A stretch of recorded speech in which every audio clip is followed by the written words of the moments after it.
আসসালামু আলাইকুম। আমগর বাংলাদেশে আমাদের মাননীয় প্রধানমন্ত্রী নেটওয়ার্ক বন্ধ করে দিয়া এখন কোটা বিরোধিতা ছাত্র তাদেরকে ধরা বাদ দিয়ে এখন বিএনপির যতগুলা নেতা আছে তাদেরকে ধরবার নিকে সে উন্মাদ হয়ে গেছে।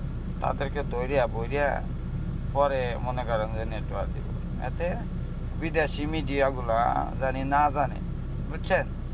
বিদেশি মিডিয়াগুলা জানি না জানে এই ব্যবস্থা আমাদের দেশের প্রধানমন্ত্রী শেখ হাসিনা এগুলা করতেছে। মানে আর যেগুলা আছে চামচা পুলিশ প্রশাসন তাদেরকে লেলিয়ে দিয়েছে যে তাদেরকে ধরো, তারা এ দেশ, তাদেরকে না ধরলে তো আমি এই দেশে টিকতে পারবো না, বুঝছেন দর্শক? এই হলো শেখ হাসিনার চাল।